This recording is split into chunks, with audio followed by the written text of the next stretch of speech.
दूसरे बाब के लिए एक हेडिंग जो है पहले उसको मार्क करें। हाँ जी, दूसरे बाब के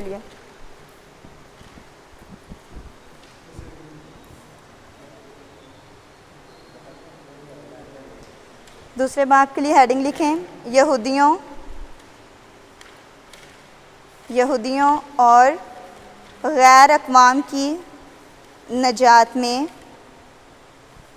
यहूदियों और गैर अक़वाम की नजात में खुदा की कुदरत का ज़हूर।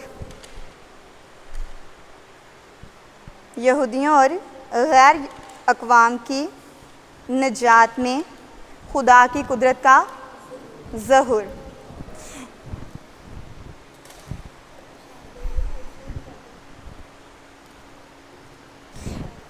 पहले बाब के लास्ट वर्सेस के अंदर हमने देखा कि खुदा की अजीम कुदरत ने मसीह को कब्र में से ज़िंदा किया और उसे इज़्ज़त और जलाल का ताज पहनाया।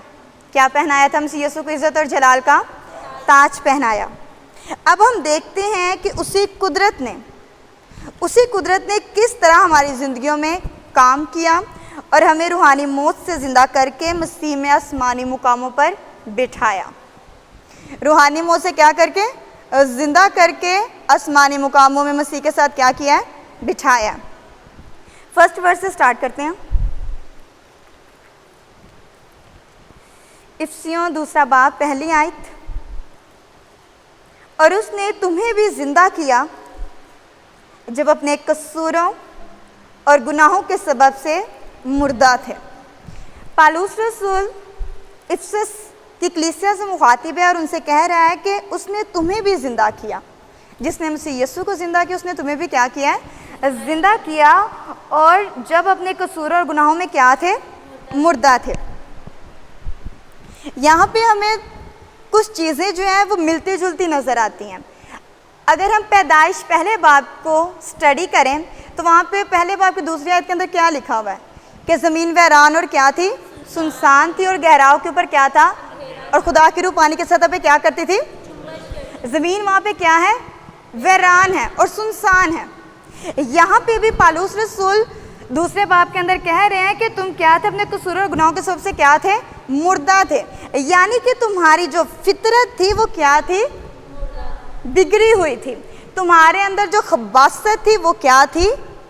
अरूज पर थी। और तुम लोग क्या थे? नाफरमान थे। किस वजह से नाफरमान थे? अपने गुनाहों और कसूरों की वजह से। और अपने गुनाहों और कसूरों के सबब से क्या थे? तुम लोग रूहानी तौर पर मुर्दा थे और मौत की वादी में पड़ी हुई रूहानी लाशें थी। बज़ाहिर तो वो जिंदा नजर आते थे लेकिन खुदा के वजूद से वो क्या थे? नावाकिफ थे।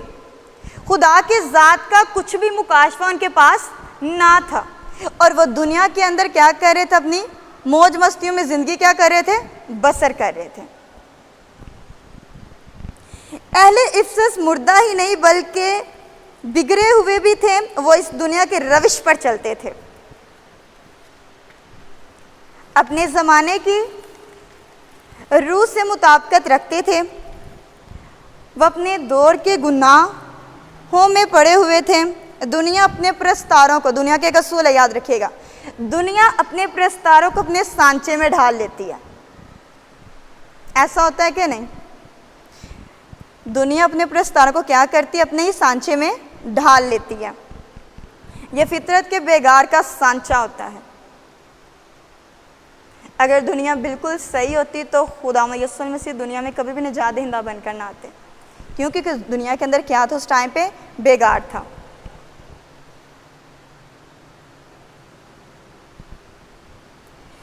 पहली वर्स मार्क करके लिख रहे हैं ना? ठीक है। और फिर वो नाफरमान थे, उस रूह की पैरवी करते थे जो अब किसमें? नाफरमानी के फर्जंदों में क्या करती है? तासीर करती है। किस रूह की पैरवी करते थे जो अब नाफरमानी के फर्जंदों में क्या करती है? तासीर करती है। इसके लिए हवाला भी आप नोट कर सकते हो, यूहन्ना की अंजील 15वां बाब 18 ता 19 साइट।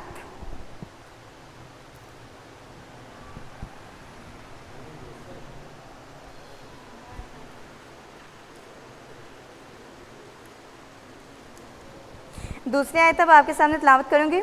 जिनमें तुम पेशतर दुनिया की रविश पर चलते थे और हवा की अमलदारी के हाकिम यानी इस रूह की पैरवी करते थे जो अब नाफरमानी के फर्जंदों में क्या करती है, तासीर करती है। यहाँ पर अमलदारी के हाकिम किसको कहा गया? अबलीस को। अबलीस लिख के उसके बाद ब्रैकेट के अंदर लिखिएगा इल्ज़ाम लगाने वाला। इब्लीस का मतलब क्या होता है? इल्ज़ाम लगाने वाला।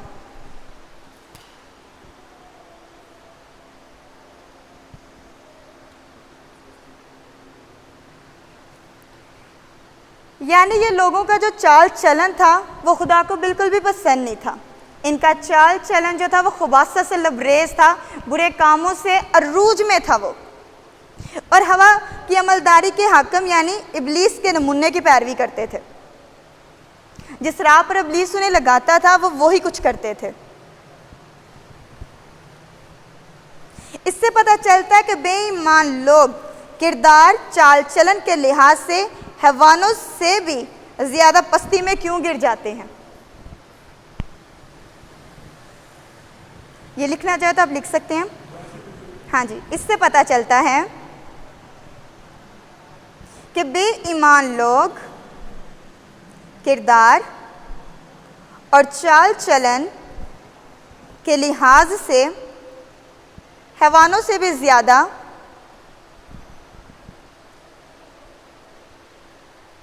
पस्ती में क्यों गिर जाते हैं। और फिर वो नाफरमान थे,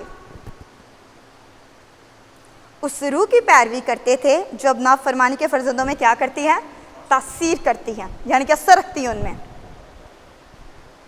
और किसी को आपने अगर पहचानना हो कि ये नाफरमानी का फर्जंद है, कि फरमाबरदारी का फर्जंद है, तो कैसे आप जज कर पाएंगे? उसके कामों से। क्लियर हुई 2 वर्सेस आप लोगों के लिए? okay. कहाँ से? ठीक है। इससे पता चलता है कि बेईमान लोग किरदार और चाल चलन के लिहाज से हैवानों से भी ज़्यादा पस्ती में क्यों गिर जाते हैं। और फिर वो नाफरमान थे, उस रूह की पैरवी करते थे जो अब नाफरमानी के फर्जंदों में तासीर करती है। क्लियर हुआ? सबने लिख लिया?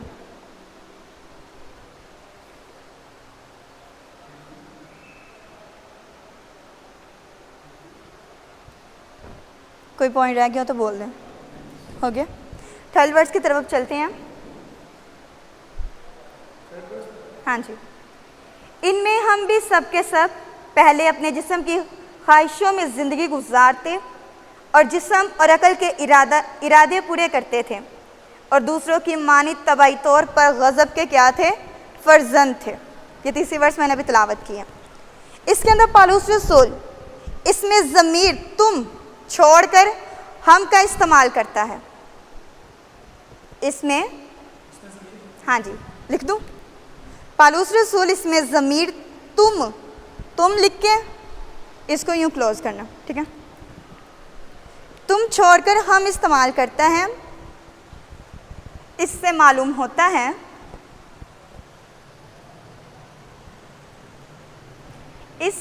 होता है कि अब वो बुनियादी तौर पर यहूदियों की बात कर रहा है।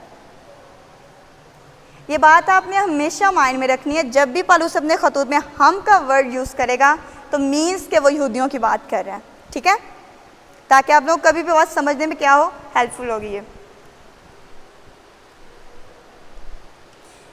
इनमें तुम भी पहले, अब वो उनको भी मुखातिब कर रहा है कि इनमें अब तुम भी, इनमें अब तुम भी पहले अपने जिस्म की ख्वाहिशों में ज़िंदगी गुजारते थे। जिस्म में ज़िंदगी गुजारते थे यानी नफसानी थे,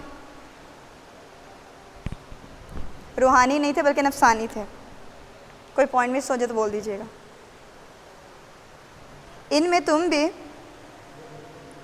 इनमें हम भी पहले अपने जिस्म की ख्वाहिशों में ज़िंदगी गुजारते थे। ये वर्ड्स ही है, इनमें हम भी पहले जिस्म की ख्वाहिशों में ज़िंदगी गुजारते थे, यानी नफ्सानी थे। उनकी ज़िंदगी नफ्सानी थी और सिर्फ जिस्म की ख्वाहिशों और रग़बतों को पूरा करने में लगी रहती थी। जिस्म की ख्वाहिशात को यानी कि वो मुकम्मल करने में लगे रहते थे कि ये उनकी डिज़ायर है, किसी ना किसी तरीके से उसको क्या करते थे, कंप्लीट करने की कोशिश करते थे। आज भी दुनिया के अंदर बहुत से लोग हैं जो मसीह से दूर हैं और किसके पीछे हैं, अपनी ही ज़िंदगी के अंदर वो मगन है। मजमूई तौर पर पौलुस खुद भी अखलाकी ज़िंदगी गुजार रहा था। कब? बिल्कुल सही, मसीह यस्सु को कबूल करने से। मजमूई तौर पर पौलुस रसूल खुद भी अखलाकी ज़िंदगी गुजार रहा था। क्लियर हुआ?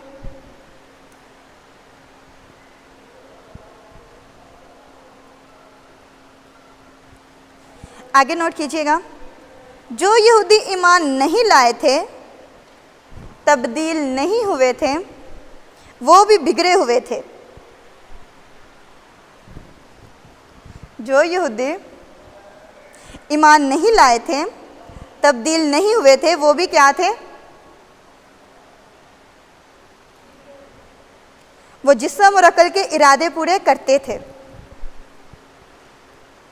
वो जिस्म और अकल के क्या करते होते थे? इरादे पूरे करते होते थे।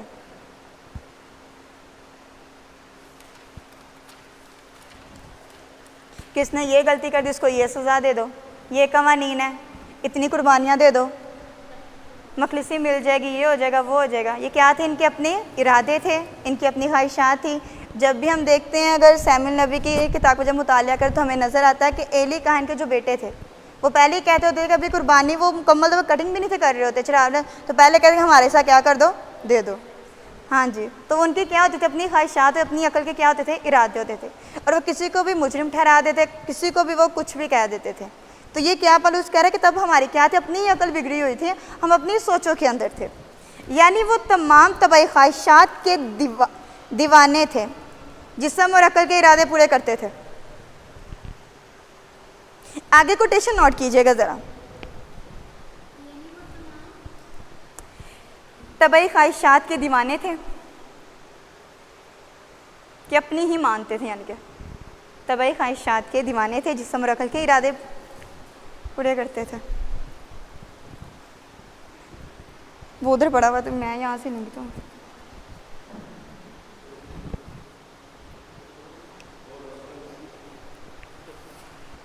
कोटेशन आगे आपने इन्वर्टेड कोमा के अंदर लिखनी है, ये बी मेयर की है। मैं भी इनका नेम जो मेंशन कर देती हूँ यहाँ पे। वो खबरदार करते हैं। Thank you.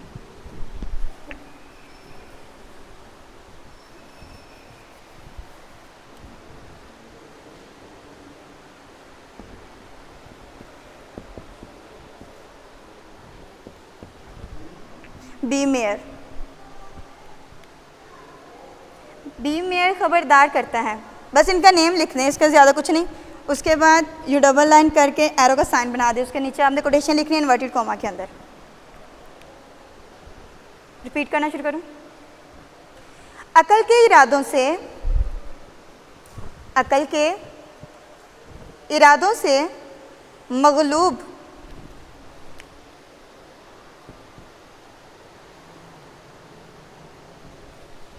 यानी मुतासिर हो जाना, अकल के इरादों से मगलूब हो जाना भी वैसा ही तबाहकुन है। अकल के इरादों से मगलूब हो जाना भी वैसा ही तबाहकुन है जैसा जिस्म के इरादों को मुकम्मल करना या पूरा करना। जिस्म के इरादों को पूरा करना। ख्यालात एक, हाँ जी इसी में है, ये पूरे जब वाइंड अप हो मैं आपको बता दूंगी। ख्यालात एक हैरत अफ़ज़ा नेमत हैं। ख्यालात क्या हैं? हाँ जी, हाँ जी, हैरत अफ़ज़ा नेमत हैं, मगर इन्हीं के वसीले से, यानी ख्यालात की बात की जा रही है, मगर इन्हीं के वसीले से हम नापाक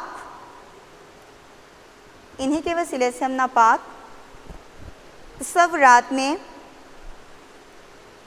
पड़ जाते हैं और जज्बात के घोड़े नापाक तस्वुरात, इमेजिनेशंस, तस्वुरात, नापाक तस्वुरात में पड़ जाते हैं यानी इन्वॉल्व हो जाते हैं और जज्बात के घोड़े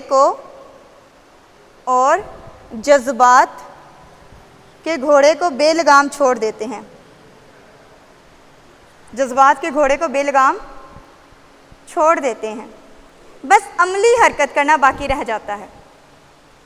बस अमली हरकत यानी इसके ऊपर इम्प्लीमेंट जो वो करना बस रह जाता है। अमली हरकत करना बाकी रह जाता है। अब इसको क्लोज कर दें इन्वर्टेड कॉमा के अंदर, बाकी रह जाता है। जब हम इस कोटेशन को समझते तो हमें वाज़ेह तौर पे नज़र आता है कि डी मेयर कहना क्या चाह रहे हैं कि वो कहते हैं कि सिर्फ यही गुनाह नहीं है कि हम जो गलत करते हैं, कहते हैं बुरी सोचें सोचना भी क्या है, गलत है, क्योंकि हम अपनी सोचों को कंट्रोल नहीं करते। अगर हम एक बुरे तस्वुर में पड़ जाते तो उसको बेलगाम छोड़ देते हैं और पता नहीं उसकी इंतहाम कहाँ तक करते हैं। तो वो कहते हैं ये भी गलत है। कहते हैं फिर तो बस अमल करना ही बाकी रह जाए, सब कुछ तो हम पहले सोच लेते हैं। और मसीह यीशु ने भी मत्ती 5वें बाब के अंदर कई दफ़ा अलर्ट किया हुआ है कि जिसने ये किया उसने ये किया, जिसने ये किया उसने ये किया। क्लियर हुआ ये पॉइंट? ठीक है। इसके अलावा तीसरी ही वर्स के अंदर कुछ चीज़ें हैं। दूसरी और तीसरी आयत के अंदर 3 दुश्मनों का जिक्र है, जो कि इंसान के 3 दुश्मन उनका जिक्र है। कौन कौन है दुश्मन? दुनिया, इब्लीस और जिस्म। दुनिया भी खुदा से दूर ले जाती है, जिस्म भी खुदा से क्या करता है? दूर ले जाता है, यानी अपनी ख्वाहिशात को जो वो पूरा करवाता है। और इब्लीस भी क्या करता है? मसीह यीशु से क्या करता है? हमें दूर कर देता है।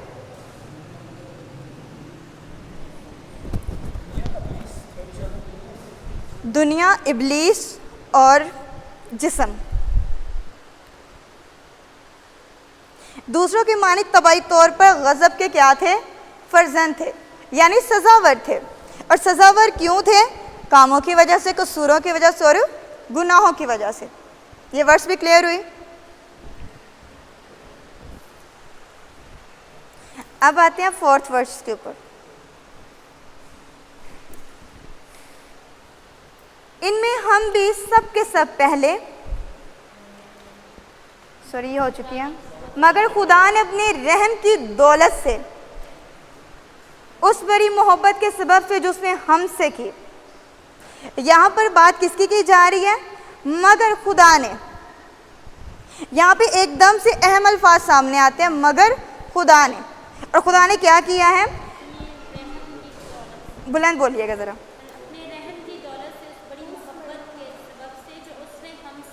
खुदा ने कैसी मोहब्बत हमसे की है? बख्श दिया। इसके अंदर कुछ शर्त आई थी कि ये करोगे तो अपना बेटा दूंगा वरना नहीं दूंगा। गैर मशरूत मोहब्बत खुदा ने जाहिर की है। इनसे जाहिर होता है कि एक अजीम और अजीब तब्दीली क्या है?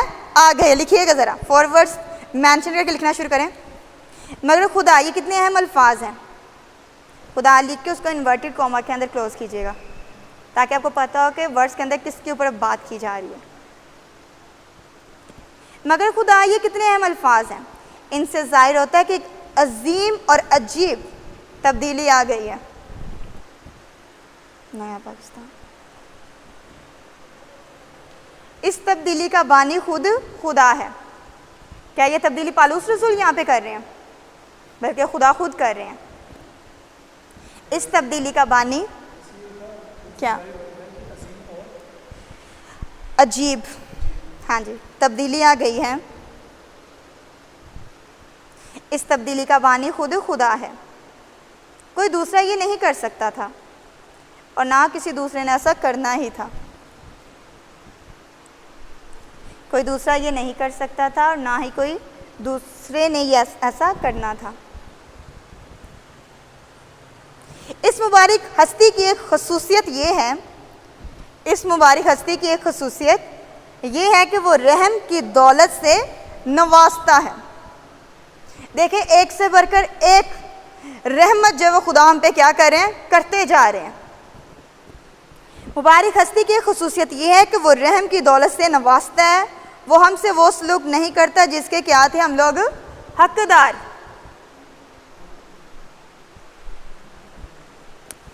इस मुबारक हस्ती की एक खसूसियत ये है, दूसरा ये नहीं कर सकता था और ना किसी दूसरे ने ऐसा करना था। हाँ जी यही है। इस मुबारक हस्ती की एक खसूसियत ये है कि वो रहम की दौलत से नवाजता है।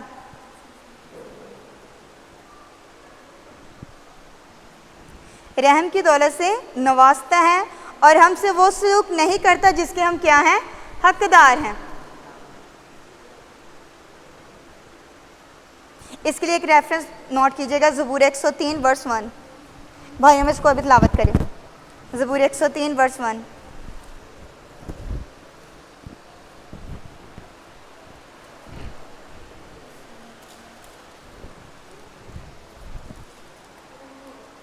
ज़बूर 103 आयत नंबर 1 तिलावत शुरू करें। निकाल लिया ज़बूर 103 आयत नंबर 1।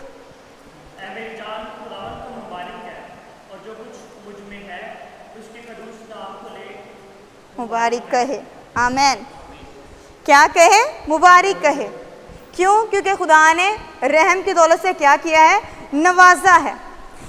समटाइम्स आप में से बहुत से लोगों को गिफ्ट्स मिलते होंगे। कुछ लोगों के गिफ्ट्स बहुत ज़्यादा एक्सपेंसिव होते हैं, कुछ लोगों के इतने नहीं भी एक्सपेंसिव होते हैं। लेकिन आपके लिए ये कभी भी मैटर नहीं कर रहा होता कि किसने एक्सपेंसिव दिया। आप लोग ज़्यादातर मैटर ये करता है किसने किस चाहत से दिया, और आप चाहत के साथ जो आपको देता है आप ज़्यादा उससे इम्प्रेस होते हो। ऐसा होता है कि नहीं होता? डेफिनेटली ऐसा ही होता है। तो कहते हैं कि खुदा ने जिस दौलत से, यानी रहम की जो दौलत से हमें नवाजा, ये क्या है, खुदा का एक गिफ्ट है। और इसके अंदर खुदा की जो मोहब्बत की जो महक है, कहते हैं वो उठती है। और इसकी अजीम कीमत भी खुदा ने अदा की है। और अजीम कीमत इसकी क्या अदा हुई है? मसीह यीशु का बेशकीमत लहू अदा हुआ है। फिर कहीं जाके हमें क्या हुआ, इस मोहब्बत से क्या किया गया है, नवाजा गया है। क्लियर होगी? 4th verse. अब वर्स 5th और 6 की तरफ आते हैं, ये दोनों कंबाइंड है, 5 और 6। जब कसूरों के सबब से मुर्दा ही थे तो हमको मसीह के साथ जिंदा किया। अगर ब्रैकेट के अंदर है, तुमको फजल ही से क्या मिली है, निजात मिली है। और मसीह यीशु में शामिल करके उसके साथ जिलाया और आसमानी मुकामों पर उसके साथ क्या किया है, बिठाया। पाक कलाम के ऊपर सुन पर खुदा की खास बरकत हो, शुक्र हो। आसमानी मुकामों जो है यफसियों के खत के अंदर 6 मरतबा इस्तेमाल हुआ है। ये पहले मैंने पॉइंट लिखवाया हुआ है, मेंशन करें इसको। 6 मरतबा क्या हुआ, ये वर्ड इस्तेमाल हुआ आसमानी मुकामों।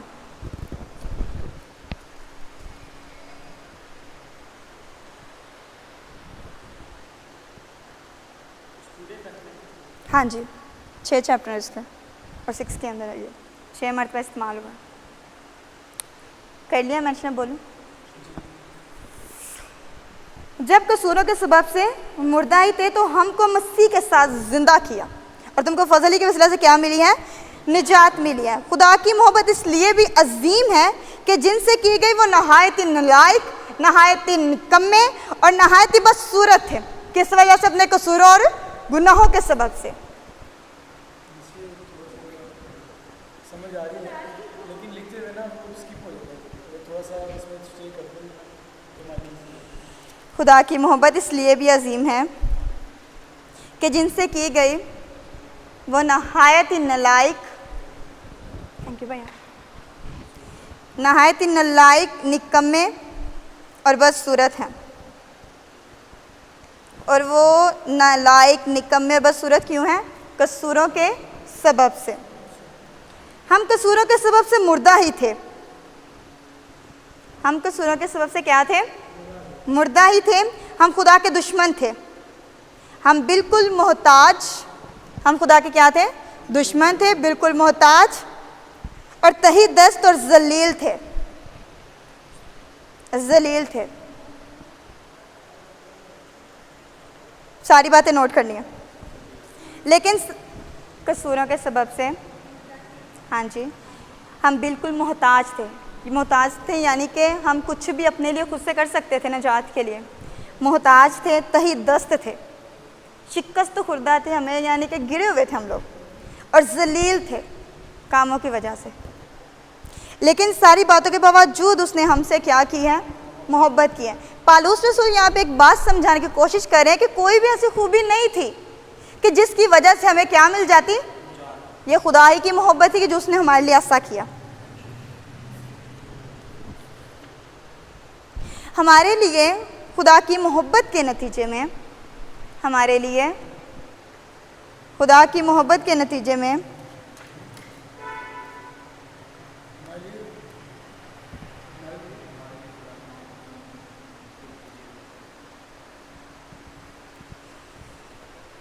आगे शुरू करूं। हमारे लिए खुदा की मोहब्बत के नतीजे में और मसीह के मखलसी, कुछ पॉइंट जो होते बेसिक होते वो लिखा करें, ठीक है। कुछ बातें होती वो सुनने वाली होती हैं, वो सुन लिया करें। हमारे लिए खुदा की मोहब्बत के नतीजे में और मसीह के मखलसी देने के काम के नतीजे में उसने हमको, अब खुदा ने हमको क्या किया है?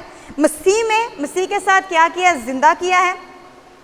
मसीह के साथ ज़िंदा किया, मसीह के साथ उठाया है। ये तीनों पॉइंट नोट करें। मसीह के साथ ज़िंदा किया है, मसीह के साथ उठाया है और मसीह के साथ क्या किया? आसमानी मुकामों पर बिठाया है।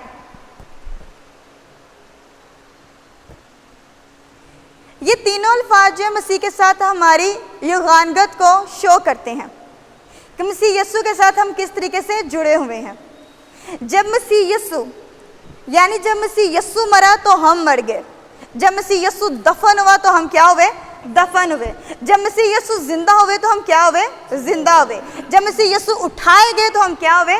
उठाए गए। जब वो आसमानी मुकामों पर बिठाए गए तो हम क्या उनके साथ आसमानी मुकामों पर बिठाए गए हैं। क्लियर हुए ये तीनों पॉइंट्स?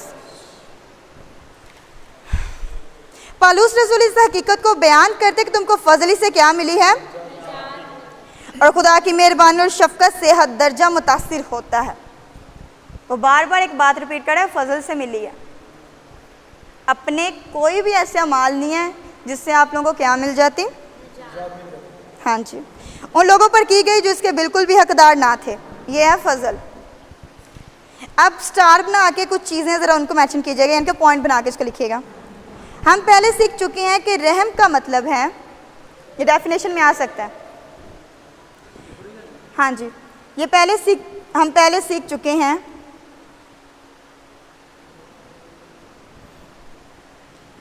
कि रहम का मतलब है हमें वो सज़ा नहीं दी गई जिसके हकदार थे। मैं अक्सर टॉपिक के अंदर आपको क्वेश्चन मेंशन करवा रही होती हूँ, लेकिन वो अलग बात है कि आप लोग अब उस पर फोकस कर रहे होते हो कि नहीं कर रहे होते। हम पहले सीख चुके हैं कि रहम का मतलब है कि हमें वो सज़ा नहीं दी गई जिसके हम क्या थे। ये बात माइंड में क्लियर हुई है कि रहम का मतलब क्या है? नहीं दी गई, ठीक है। और फजल का मतलब है, इसके बरक्स लिखना है, और फजल का मतलब है हमें वो नजात मिली है जिसके लायक यहाँ हकदार ना थे। हाँ जी, और फजल का मतलब है हमें वो नजात मिली, और फजल का मतलब है हमें वो नजात मिली जिसके लायक यहाँ हकदार ना थे। लायक और हकदार ना थे। वो हमने कमाई नहीं बल्कि हमें बख्शिश के तौर पर मिली है। वो हमने कमाई नहीं बल्कि बख्शिश के तौर पर क्या हुई? हमें मिली है। इसके रेफरेंस ज़रा नोट कीजिएगा। हाँ जी, बख्शिश के तौर पर मिली है। रेफरेंस नोट कीजिए, रोमियो 6 बाब 5 ता 8 आयत। रोमियो 6 बाब 5वीं से 8वीं आयत। 8वां बाब रोमियो का ही, ठीक है। 8वां बाब 18 ता 25 आयत। इसमें आपको डिटेल मिल जाएगी रहम के ताल्लुक से, निजात के ताल्लुक से। पहला करंथियों 15वां बाब कंप्लीट। हाँ जी, ये कंप्लीट है। हाँ जी, फिलिपियों 3रा बाब 11वीं आयत। इसमें से आप फिलिपियों 3 बाब उसकी 11वीं आयत जो है उसको ज़रा आप में से कोई भी 3 बाब है 11वीं आयत है रीड करें। हाँ जी 3 बाब 11वीं आयत, फिलिपियों 3 बाब 11वीं आयत। ये रेफरेंस में भी लिखना और इसको रीड भी करना, दोनों काम करने हैं, ताकि किसी तरह मुर्दों में से जी उठने के दर्जा तक पहुंचूं। क्लियर हुआ कि मुर्दों में से क्या हूं? हाँ जी, बात मिलती जुलती क्लियर हुई कि बार बार पालूस क्या समझाना चाह रहे हैं। इसके अलावा 7वीं आयत को अब हम देखेंगे। बाकी के जो रेफरेंस होते हैं आप घर जाकर प्लीज़ ज़रा इसको एक दफ़ा ना रीड आउट किया करें। अगर कोई मिलता नहीं होगा तो आप मुझसे आकर बात कर सकते हैं, ठीक है? टाइम निकाला करें।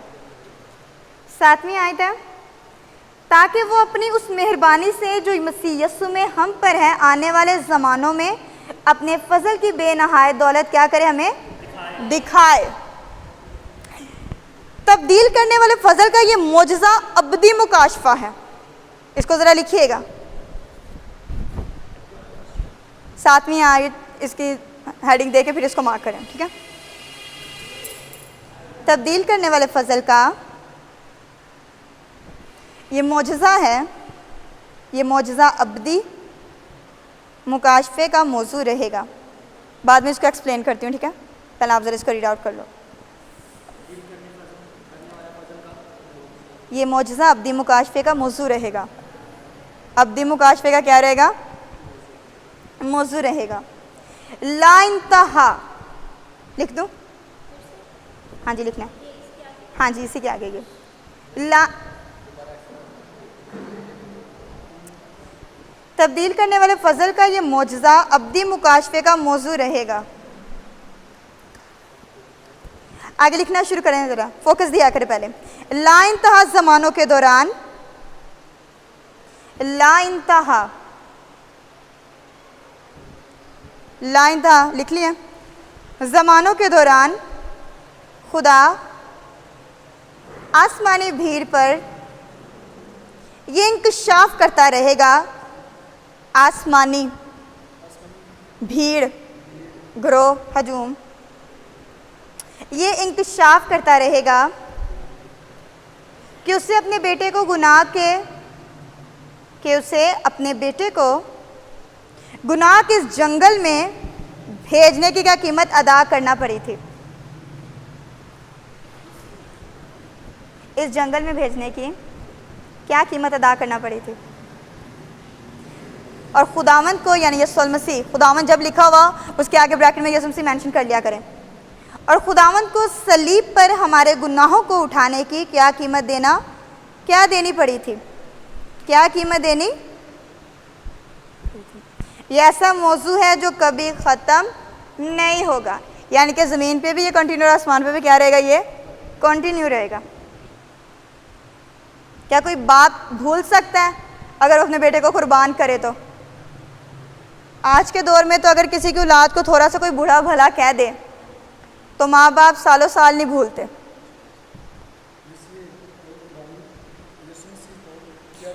खुदावंद को सलीब पर हमारे लिए हमारे गुनाहों को उठाने की क्या कीमत देना पड़ी थी? अपनी जान। सिंपल। यह ऐसा मौजू है जो कभी ख़त्म नहीं होगा। मुकाशफा के अंदर जब हम मुतालिया करते हैं तो वहाँ पे एक बड़ी भीड़ का जिक्र हुआ है जो खजूरों की क्या लेके खड़ी हुई हैं, ढालियाँ। बार बार बर्रे के लहू का जिक्र होता है मुकाशफा के अंदर, खून का जिक्र बार बार हो रहा है। क्यों हो रहा है? यहाँ पे भी बात वही चल रही है, आसमान पे भी कौन सी बात चल रही है? तो इसलिए ये ऐसा मौजू है जो कभी ख़त्म नहीं होगा, क्योंकि इसके लिए खुदा ने खुद बहुत बड़ी कीमत अदा की है। मसीह ने भी किया, बाप ने भी किया। आगे 8 वर्स की तरफ आए। 8 वर्स, 9 वर्स और 10 वर्स, ये 3 ऐसी वर्सेस हैं जो निजात को शो कर रही हैं सादगी के साथ। लेकिन हम पहले 8वीं आयत जो है इसको स्टडी करेंगे। 8वीं आयत के अंदर लिखा हुआ है, क्योंकि तुमको ईमान के वसीला से फजल ही से निजात मिली है और ये तुम्हारी तरफ से नहीं, खुदा की क्या है? बार बार पालूस रसूल एक बात दोहरा रहे कि तुम्हारी अपनी इसमें कोई काविश नहीं है, कोई कारकर्दगी नहीं है, किसकी तरफ से ये मिली है? लिखिएगा इफ्सियों को लिखते हुए, इसलिए मैं आज वर्ड टू वर्ड लिखवा रही, कल पिछला मैंने अपनी वीडियो खुद चेक कर रही थी तो मैंने किस तरह से आप लोग काफ़ी पॉइंट मिस हो गए होंगे। इफ्सियों को लिखते हुए पालूस कहता है तुमको फजली से क्या मिली है? पालूस जानता था, पालूस रसूल क्या करता था? जानता था, और इफिसस के ईमानदार भी ये बात जानते थे। पालूस रसूल खुद भी जानता था, इफिसस के ईमानदार भी क्या करते? ये बात जानते थे। जिस जरिए से अपनी जिंदगी की बख्शिश मिलती है वो ईमान है।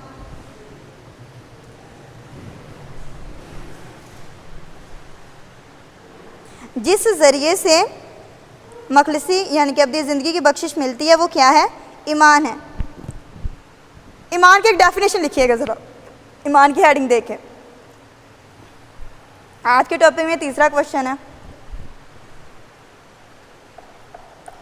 ईमान की हेडिंग दें।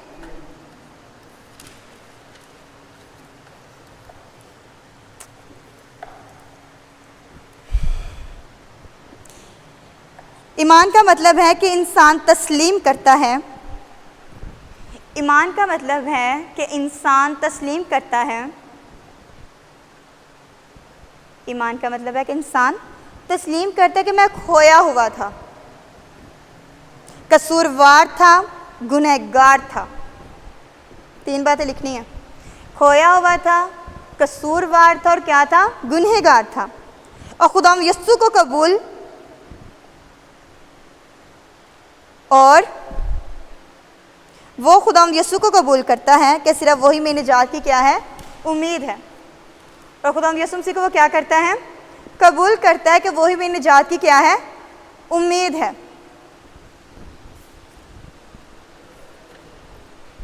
ईमान का कॉन्सेप्ट क्लियर हुआ? कोई इसमें प्रॉब्लम? उम्मीद है। खुदा की बख्शिश, बख्शिश जो होती है उसके साथ शराइत आयद होती हैं? ये आप लोगों से सवाल है, जवाब दीजिए। शराइत आयद होती हैं। बख्शिश भी क्या होती है? गैर मशरूत होती है, मुफ्त होती है। खुदा की बख्शिश नजात है जो फजल से और ईमान के वसीला से है। लिखेगा ज़रा ये, खुदा की बख्शिश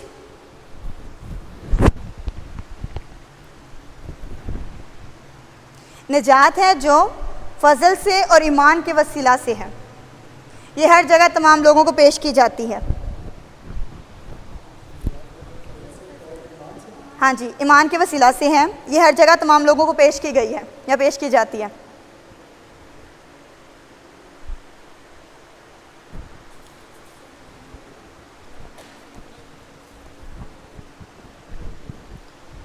क्लियर हुआ? आगे 9th वर्स है, और ना अमाल के सबब से है ताकि कोई फ़ख्र ना करे। और ना अमाल के सबब से है कि कोई फ़ख्र ना करे। कोई यानी निजात कोई ऐसी चीज़ नहीं है जो इंसान नाम नहाद नेक अमाल से कमा सकता हो, और ना ये किसी और तरीके से कमाई जा सकती है। लोग अमाल के सबब से निजात नहीं पाते और ना वो ईमान और अमाल को मिलाने के वसीला से निजात पाते हैं। यानी कि आधा ईमान भी रख लो, आधा अमाल भी रख लो। पालूस रसूल क्लियर करे कि दोनों चीज़ों के साथ नहीं है। निजात किसके साथ है? ईमान के साथ है। अमाल का कॉन्सेप्ट इसके साथ ऐड नहीं है। क्लियर हुआ? लिखने वाली जो बात है वो लिखिएगा। जिस लम्हा आप अपनी ज़िंदगी पाने के लिए किसी किस्म के या किसी मिकदार में अमाल को साथ मिलाते हैं, उसी लम्हा निजात फजल से नहीं रहते।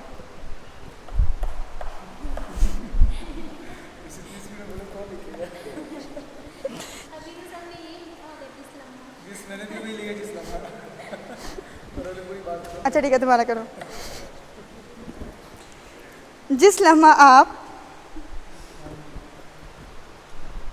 अपनी ज़िंदगी और कौन सी होती है? अब्दी।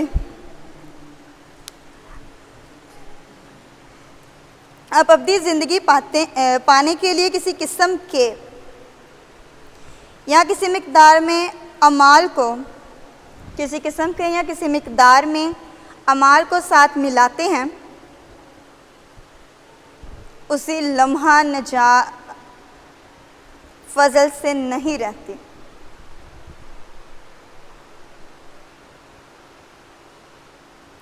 तो अब हम में से कितने दावा करेंगे कि मेरे जो अमाल है बहुत अच्छे हैं, मैं निजात पा गया हूँ? है किसके पास ये दावा? क्योंकि निजात किससे है? ईमान से है। भाई आप रीड करेंगे रोमियो 11वां बाब 6वीं आयत रीड करो। हाँ जी, 6ठी आयत।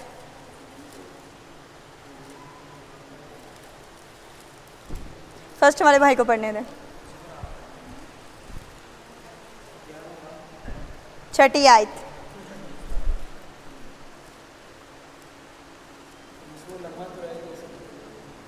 निजात फजल से नहीं रहते, फजल से नहीं रहते। हाँ जी, रीड करो आप। और अगर फजल के बरगजीदा हैं तो इमाल से नहीं, वरना फजल ना है। क्लियर हुआ? यानी कि अगर कोई इंसान अमाल से निजात पा सकता तो वो खुदा के सामने फ़ख्र कर सकता था कि निजात तो मैंने अपने बलबूते पर पाई है। इसलिए एक और हवाला भी मेंशन कीजिएगा, रोमियो 3 बाब 27वीं आयत। रोमियो 3 बाब 27वीं आयत, इसे बस मेंशन कीजिएगा। अब आपने ना पॉइंट बनाने हैं अमाल के ही, ताकि कल को कभी भी अगर कोई कन्फ्यूजन आप लोग क्रिएट हो तो आप लोग उसमें से निकल सकें। 5 इसके पॉइंट है। फर्स्ट पॉइंट ज़रा मेंशन करें। हाँ जी, कि किस तरह से अमाल के बगैर जो है वो निजात है और वो ईमान से ही है, और ईमान क्यों नहीं इसके साथ ऐड किए जा सकते। ठीक है, 5 पॉइंट इसके आप लोगों ने करने हैं। फर्स्ट पॉइंट जो है वो अभी जो मैंने पहले कितनों ने लिखा, कहाँ तक लिखा, ज़रा मुझे बताएगा कहाँ पे आप लोगों ने छोड़ा है? 9 आयत कौन सी है भाई? एक्टिव होके बैठना। पहला पॉइंट मेंशन करो ज़रा।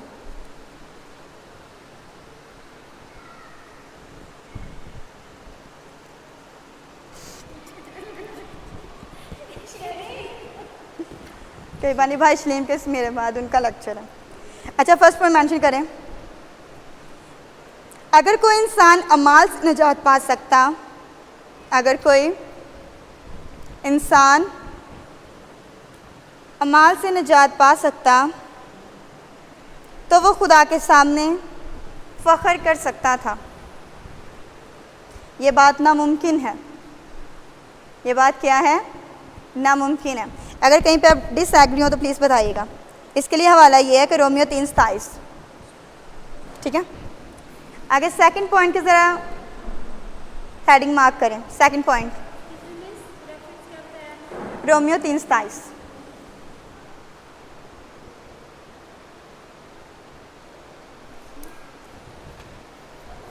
रोमियो 3:27 है। सेकंड पॉइंट मेंशन करें। अगर कोई शख्स अपने नेक अमाल से निजात पा सकता, अगर कोई शख्स अपने नेक अमाल से निजात पा सकता तो मसीह की मौत गैर ज़रूरी थी। मसीह की मौत क्या थी? गैर ज़रूरी थी, यानी कि उसकी फिर कोई ज़रूरत ही नहीं थी।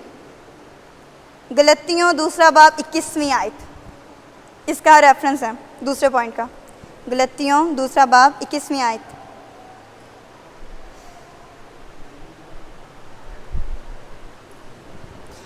लेकिन हम समझते हैं कि यही वायद एक तरीका था जिससे हम निजात पा सकते थे, कोई और तरीका नहीं था। थर्ड पॉइंट मेंशन करें। अगर कोई शख्स अपने नेक अमाल से निजात पा सकता तो वो खुद अपना निजात दहिंदा होता।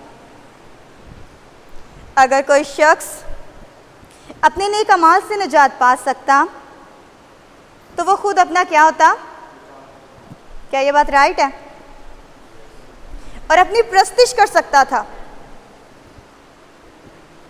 अपनी प्रस्तिश कर सकता था।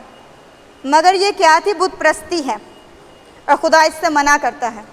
ये क्या है? बुत परस्ती, और खुदा इससे क्या करता है? मना करता है। इसके लिए हवाला नोट कीजिएगा, खरूज 20वां बाब 3री आयत। खरूज 20वां बाब 3री आयत।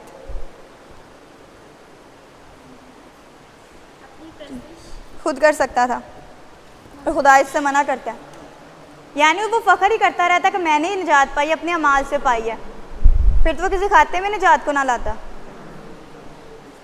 4 पॉइंट मेंशन करो कि रिकॉर्डिंग में आप लोग बाद में ले लेंगे।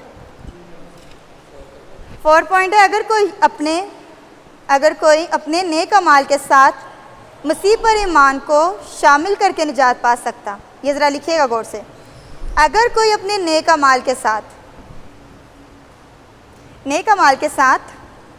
मसीह पर ईमान को शामिल करके निजात पा सकता है, यानी अमाल और ईमान दोनों की बात हो रही है। ईमान को शामिल करके निजात पा सकता है तो दो निजात दहिंदों की एक नामुमकिन सूरत हाल पैदा होती। ऐसा होना था कि नहीं होना था?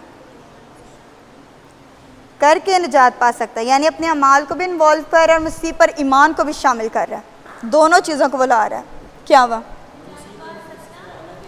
मसीह पर ईमान को शामिल करके, यानी वो अपने अमाल को भी सामने ला रहा है और अपने ईमान को भी ज़ाहिर करके मेरा ईमान मसीह पर भी है, और साथ अपने अमाल को भी रख रहा है।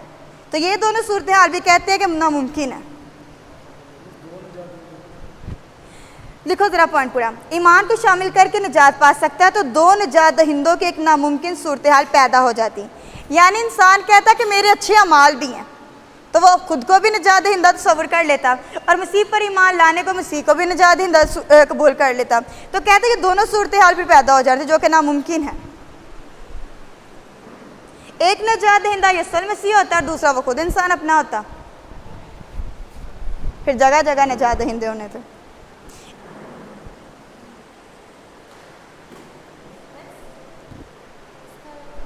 रेफरेंस है, इसलिए रेफरेंस नोट कीजिएगा, यशायाह 42वां बाब 8वीं आयत, इसको ज़रूर रीड आउट कीजिएगा ज़रा भैया, पढ़ो इसको।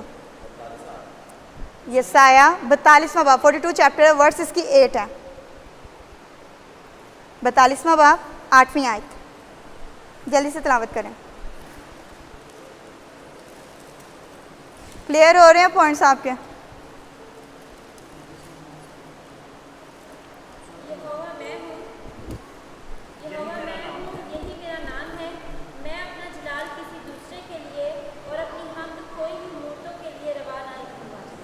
अपना जलाल जो वो कह रहे कि मैं किसी के साथ नहीं, तो निजात दहिंदे का अपना जलाल, और वो जलाल जो कोई इंसान का नहीं है, और उसी की यहाँ पे बात की जा रही है कि मसीह यीशु ही हमारा क्या है?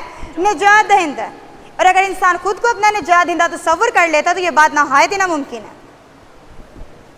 5th पॉइंट, अब इसको भी नोट करें, और अगर कोई शख्स अपनी निजात में अपने अमाल से कुछ हिस्सा ही डाल सकता, अब यहाँ पे बहुत कम आ रहा है, कह रहे कुछ हिस्सा ही डाल सकता, तो फिर खुदा उसका मकरूज हो जाता। मकरूज के मायने क्या होते हैं?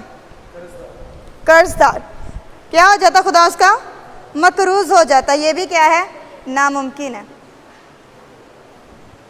और अगर कोई शख्स अपनी निजात में अपने अमाल से कुछ हिस्सा डाल सकता तो फिर खुदा उसका क्या होता?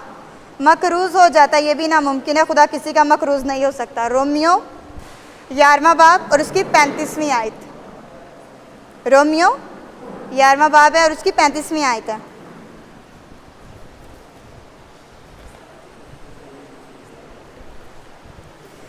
आगे 10 वर्सेस को अब देखिएगा। पांचों पॉइंट क्लियर हो गए? अब तो नहीं आप लोग कन्फ्यूजन हो गई कि निजात किससे है। बड़े वाज़ेह तरीके से यहाँ पे कि अमाल से नहीं है, बल्कि वाहिद किस तरीके से है? ईमान से है। 10 वर्स, अब इसको करें। 10 वर्स की हेडिंग दें, रीड करें आप। क्योंकि हम उसी की कारीगरी हैं और मसीह यीशु में उन नेक अमाल के वास्ते मखलूक हुए जिनको खुदा ने पहले से हमारे करने के लिए तैयार किया। अब यहाँ पर हमने देखा है कि क्योंकि हम उसी की कारीगरी हैं। किसकी कारीगरी हैं? खुदा की हैं। कैसे हम खुदा की कारीगरी बनी? मसीह यीशु को कबूल करने के बाद जब हम नया मखलूक बनते हैं, बपतिस्मा लेते, तो हम क्या बन जाते हैं? मसीह की कारीगरी बन जाते हैं। और आगे वो कहते हैं और मसीह यीशु में उन नेक अमाल के वास्ते मखलूक हुए जिनको खुदा ने पहले से हमारे करने के वास्ते क्या किया है? तैयार किया। अब यहाँ पर नेक अमाल का जिक्र आया। पहले निजात के अंदर नेक अमाल की कोई वैल्यू नहीं है, ऐसा है कि नहीं है? लेकिन बाद में वो कह रहे हैं कि नेक अमाल, अब इनकी ज़रूरत क्यों पेश आई है? ज़रा गौर कीजिएगा, इसको लिखिएगा। नेक अमाल की हेडिंग देके। ये बात अगरचे सच और बजा है कि हमको निजात नेक अमाल से नहीं मिलती, हमको निजात नेक अमाल से नहीं मिलती, लेकिन ये बात भी सच है,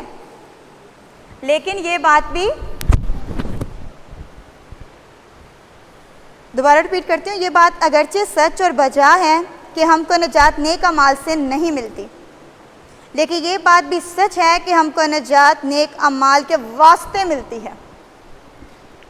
क्लियर हुआ? नेक अमाल के लिए क्या मिलती है? नेक अमाल के वास्ते मिलती है। नेक अमाल याद रखिएगा, नेक अमाल जड़ नहीं है बल्कि ये फल है। नेक अमाल क्या है? जड़ नहीं है बल्कि ये क्या है? फल है। जड़ बुनियाद होती है, ये खुद बुनियाद है, फल है। नेक काम क्या है? जब हम फजल यानी कि जब हम निजात पा जाते हैं तो तब जो हमारे काम काउंट होते हैं वो क्या कहलाते हैं? फल कहलाते हैं। और वो फल क्या होते हैं? रास्ते के होते हैं। नेक अमाल के वास्ते मिलती है। नेक अमाल जड़ नहीं बल्कि फल हैं। हम नेक अमाल इसलिए नहीं करते कि निजात पाएं, बल्कि इसलिए करते हैं कि निजात पाली है। हम नेक अमाल इसलिए नहीं करते कि निजात पाएं, बल्कि इसलिए करते हैं कि हमने निजात क्या कर ली है? पाली है। क्लियर हुआ कॉन्सेप्ट? पीछे वाले भी क्लियर? ठीक है। अब एक आपने तरतीब बनानी है।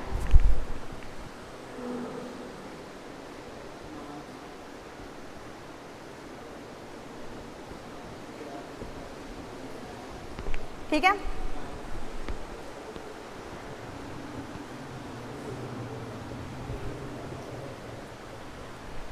नीचे लिख देती हूँ। ठीक है, अजर ईमान से क्या मिली है? निजात किस लिए मिली है? और नेक अमाल करने पर क्या मिलता है? मुकाशवा किताब के अंदर लिखा, हर एक के काम की माफी देने के लिए मेरे पास क्या है? क्लियर हुआ? इजी लगा? ठीक है। अब 10 वर्ड्स के अंदर एक क्वेश्चन है, और क्वेश्चन क्या किया जा रहा है? नेक अमाल के वास्ते मखलूक हुए जिनको खुदा ने पहले से हमारे करने के लिए क्या किया था? तैयार किया था। कौन से काम है जो खुदा ने हमारे करने के लिए तैयार किए हैं? कौन कौन से? 1 बाय 1 बताना सबने। अंजील की बिशारत करना, और सुलह कायम करना,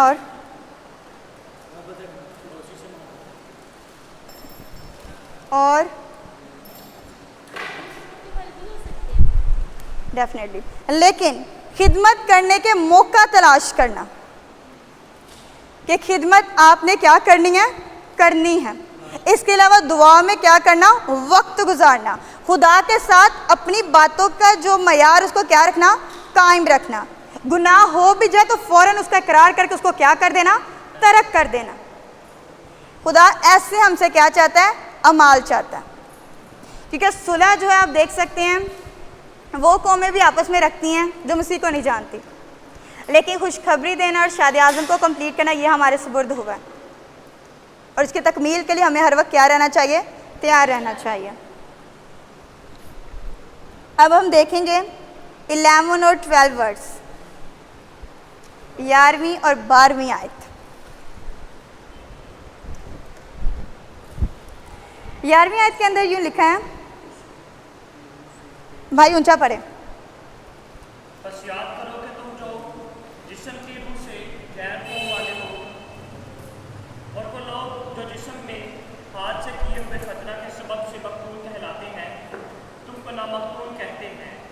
अगले ज़माना में मसीह से जुदा और इसराइल की सल्तनत से खारिज और वादा के अहदों से नावाकिफ और नाउम्मीद और दुनिया में खुदा से जुदा थे। आमीन। 11 वर्ड्स के अंदर हैं पालूस रसूल अपने कायरीन को, यानी कि जिनको वो खत लिख रहा है? इफ्सियों को। वो इफ्सियों को कह रहा है कि माल लाने से पेशतर तुम नस्ल के तबार से क्या थे? गैर कौम थे। और यहूदियों के ताल्लुक से वो कह रहा है कि वो क्या थे? खतना के सबब से क्या थे? यहूदी थे। और यहूदियों के मुतालिक वो कह रहा है कि वो तुम्हें क्या करते थे, ना चीज़ जानते थे, तुम उनकी तरफ से क्या थे, खारिज थे, तुम उनसे क्या थे, जुदा थे, वो तुम्हें देखना भी पसंद नहीं थे करते। और यहूदियों की ये खूबी थी कि वो अपने अलावा किसी को पाक, किसी को रास्त नहीं समझते थे, और यहूदी होना उनके लिए क्या थी, बड़े फ़ख्र की बात थी। और पालूस रसूल गैर अक़वाम को बता रहा है कि यहूदी उनको नामख्तून कहते थे, और ख़ुद को वो क्या समझते थे, मख्तून, और गैर अक़वाम को वो कहते तुम लोग नामख्तून हो, खारिज हो हमसे। इसलिए तो हैकल के अंदर एक सहन था जिसे गैर अक़वाम का सहन कहा जाता है। उस सहन के अंदर उसकी बारों के ऊपर बार बार लिखा जाता था कि इससे आगे नहीं आना, जो इससे आगे आया उसकी सज़ाए मौत है। और पालूस रसूल यही बात इफसस की कलीसिया को दोहरा रहा है कि देखो पहले तुम क्या थे, और यहूदियों के नज़दीक तुम्हारी वैल्यू क्या थी, और वह तुम्हें क्या समझते थे। और इस किस्म की चुभन जो है आप लोग दाऊद के अंदर देख सकते हैं। याद है दाऊद ने जब जूलियत का वाक़या, कितने लोगों को याद है, और दाऊद ने क्या कहा था जूलियत के बारे में, गुड, उसने कहा था कि जब वो गैर कौम जूलियत से कहता है कि ये नामख्तून फ़लस्ती, होता कौन है कि वो जिंदा खुदा की फ़ौजों की क्या करे, फजीहत करे। इसके लिए रेफरेंस नोट कीजिएगा, पहला सैमुएल 17 बाब 26वीं आयत। यहाँ पे नामख्तून का आपको जिक्र मिलता है कि यहूदियों के लिए कितनी उम्दा बात है कि वो यहूदी हैं, जबकि वह दूसरी गैर अक़वाम को कुछ भी नहीं थे समझते, उनके लिए यह किरोना चीज़ थे।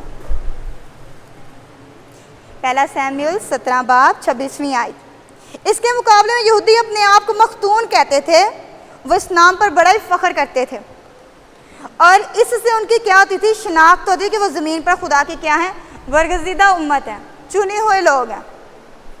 क्लियर हुआ ये भी। और पलूस उनके इस फ़ख्र पर एतराज़ करके कहता है कि तुम्हारा खतना जिस्म में हाथ से किया हुआ है खतना है, ये सिर्फ जिस्मानी था, जबकि वो किसको प्रेफर करते हैं, दिल के खतना को। इसके लिए हवाला नोट कीजिएगा, रोमियो 2 बाब 28वीं और 29वीं आयत। भाइयों में से कोई भी से रीड करे, रोमियो 2 बाब 28वीं और 29वीं आयत। रोमियो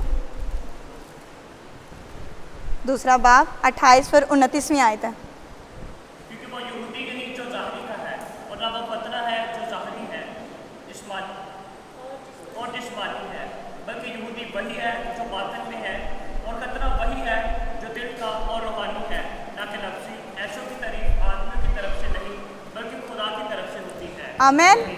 कॉन्सेप्ट क्लियर हुआ। अब 12वीं आयत को ज़रा मार्क कर लें। गैर कौम लोग मसीह से भी जुदा थे। पहले तो वो यहूदियों से जुदा थे, यानी अपने अमाल की वजह से, अपने कामों की वजह से, अपनी शनाख्त की वजह से। अब पालूस रसूल कह रहे हैं कि तुम लोग तो मसीह से भी जुदा थे। वो इफसियों को याद दिला रहा है कि तुम कहाँ से उठे हो। उनका कोई मसीह मौदा नहीं था जो कि उन्हें निजात दे सकता। क्या इफसियों का कोई था? उनका कोई मसीह मौदा नहीं था जो उन्हें निजात दे सकता। इसका वादा तो बनी इसराइल से किया गया था, और वादा किया गया था कि अगरचे नबूवत की गई थी कि मसीह मौदा की खिदमत से गैर कौमों को क्या मिलेगी, बरकत मिलेगी। इसके लिए हवाला नोट कीजिएगा, यसाया 11वां बाब 10वीं आयत। यसाया 11वां बाब 10वीं आयत, 20वां बाब 3री आयत। इसे बस नोट कीजिएगा।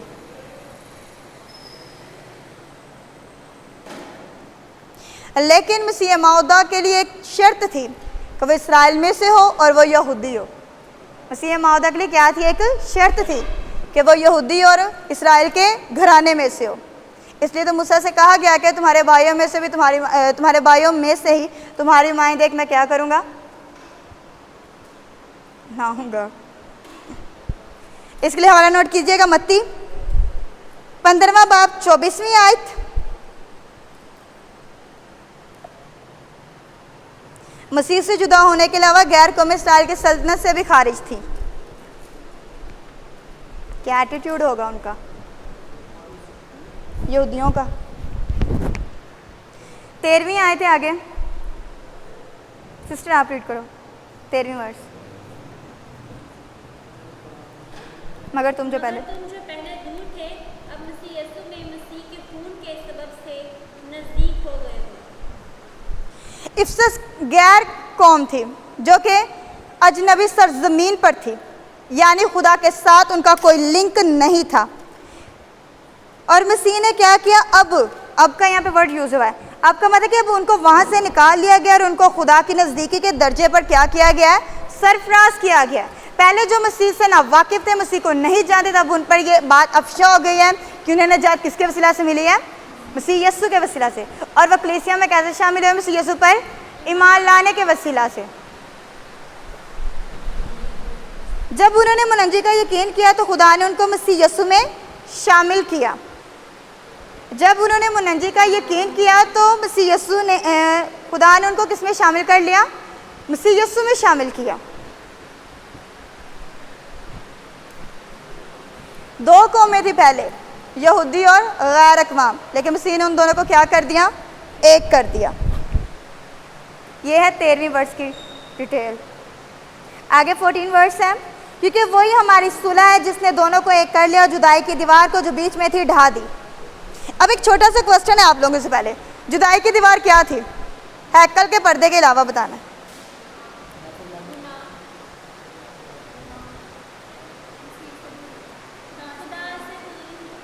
ठीक है, और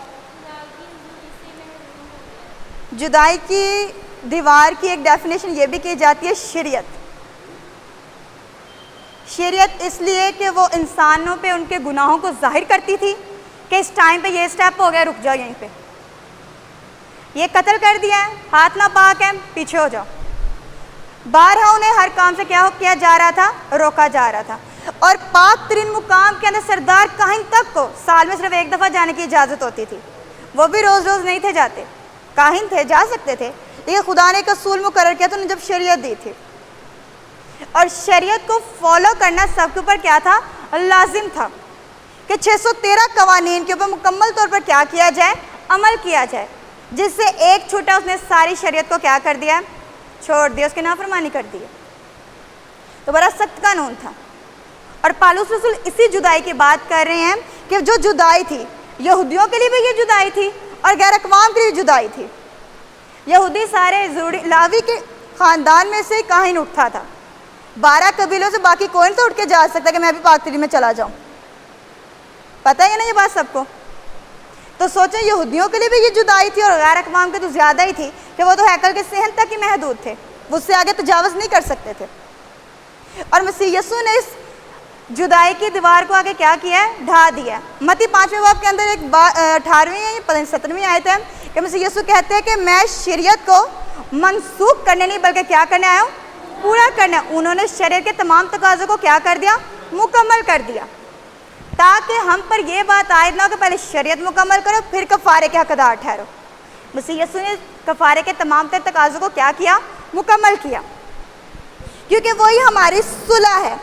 यहाँ पे 14वीं आयत में वर्ड यूज़ हुआ सुलह, और सुलह यहाँ पर मसीह यस्सु को बोला गया, वही हमारी क्या है, सुलह है। गौर करें, ये नहीं कहा गया कि उसने हमारी सुलह करवाई, अभी मसीह यस्सु खुद क्या है, हमारी सुलह है। दूसरे लफ्ज़ों में ईमान लाने वाला यहूदी और ईमान लाने वाला गैर कौम जो किसी ज़माने में दुश्मनी के बाइस अलहदा अलहदा अलग अलग थे, अब मसीह यस्सु ने क्या कर दिया, दोनों को एक कर दिया। और वह दोनों कैसे एक हुए हैं, कलीसिया की सूरत में। कैसे दोनों एक हुए हैं, कलीसिया की सूरत में। जब हम इब्रानियों का ख़त पढ़ते उसका मुतालिया करते हैं तो हमें बहुत सी ऐसी बातें आती हैं कि यहूदी जो हैं जब वो आए हैं मसीहत के अंदर तो उन्हें कितनी सख्तियाँ सहनी पड़ी हैं।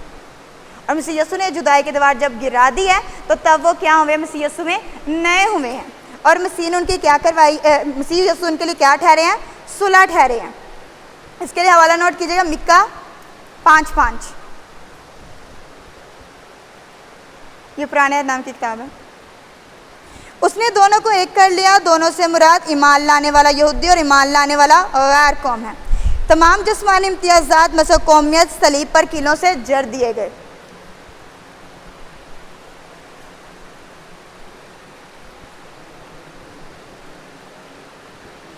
पंद्रहवीं आयत आगे, 14वीं आयत क्लियर हुई? कोई क्वेश्चन हो, कोई कन्फ्यूजन? ठीक है। चनाचे उसने अपने जिस्म के ज़रिया से दुश्मनी, यानी वो शरीयत, देखे बात आगे वही, यानी वो शरीयत जिसके हुक्म ज़ाब्तों के तौर पर थे, मौकूफ़ कर दी ताकि दोनों अपने आप में एक नया इंसान पैदा करके क्या कर दे, सुलह करा दे। मसीह यीशु ने सुलह करवाई है, पहले करवाई है इस्राएल यहूदियों की और गैर अक़वाम की, बाद में एक और सुलह भी बाकी थी जो कि बागे अदन में, हाँ जी, इंसान की और खुदा की भी करवाई है। हैकल का जब पर्दा फटा तो इस बात की अलामत थी कि अब वो सारी दुनिया के लिए अपॉर्चुनिटी है कि कोई भी किसी वक्त भी आकर खुदा के साथ क्या है, खुदा के हुज़ूर आ सकता है, खुदा को उसकी रसाई जो है वो क्या है, मुमकिन हो गई है। क्लियर हुआ? उस दुश्मनी के ख़त्म हो जाने से जो शरीयत के सबब से पैदा हुई थी, ये लिख लीजिएगा ज़रा ताकि कल को आपको कन्फ्यूजन ना हो। उस दुश्मनी के 15वीं आयत का बोल रही हूँ मैं। उस दुश्मनी के ख़त्म हो जाने से जो शरीयत के सबब से पैदा हुई थी, खुदावंद एक नई मखलूक को लाने के काबिल हो गया है। उसने अपने आप में दोनों को एक तन बना दिया है। उस दुश्मनी के ख़त्म हो जाने से जो शरीयत के सबब से पैदा हुई थी,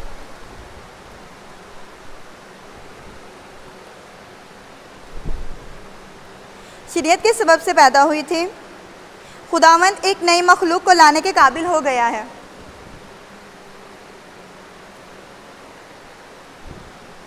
काबिल हो गया है, उसने अपने आप में दोनों को एक तन बना दिया है, जिसको कलीसिया कहते हैं। लिख लिया सबने? काबिल हो गया, उसने अपने आप में दोनों को, मसीह यीशु ने यानी कि अपने आप में दोनों को एक तन बना दिया है,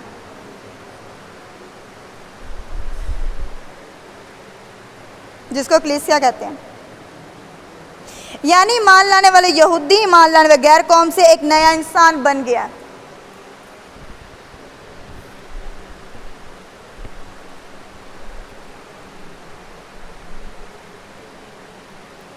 कलीसिया इस लिहाज से नया इंसान है कि ये एक नई मखलूक है जिसका पहले वजूद नहीं था। पुराने अहदनामे में हमें कलीसिया का लफ्ज़ मिलता है, पुराने अहदनामे में हमें कलीसिया का कॉन्सेप्ट मिलता है, ये नए अहदनामे में मिलता है। और ये किसके वसीला से पॉसिबल हुआ है? मसीह यीशु के वसीला से। आगे 16 वर्ड्स।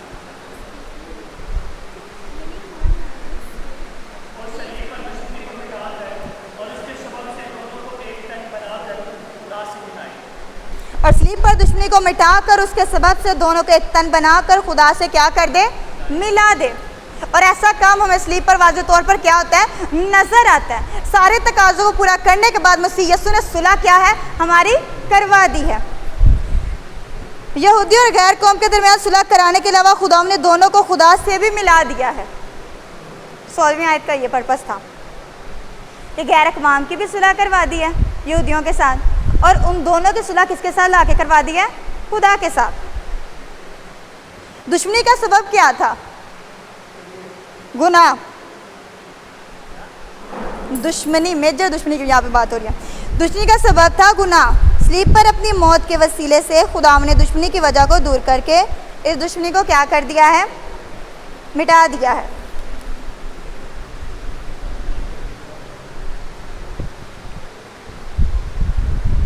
आगे 17वां वर्ष है। और उसने आकर तुम्हें जो दूर थे और उन्हें जो नज़दीक थे दोनों को सुलह की क्या दे दी है? खुशखबरी दे दी है। दोनों की बात की जा रही है कि तुम जो पहले दूर थे और तुम जो पहले नज़दीक। कौन थे? खुदा के। और दूर कौन थे? तो अब पौलुस रसूल क्या कह रहा है कि दोनों को क्या कर दिया है? सुलह करवा दी है। और सुलह की क्या दी है? खुशखबरी दी है। 14वीं आयत में हमारी सुलह है मसीह यीशु, 15वीं आयत में सुलह कराई गई है, और 17वीं आयत में आकर सीधी सुलह की क्या दे दी है? खुशखबरी दे दी है। इसके लिए हवाला नोट कीजिएगा, सुलह के लिए भी और खुशखबरी के लिए भी। लुक्का 24वां बाब 36 आयत। हाँ जी, लुक्का 24वां बाब 36वीं आयत।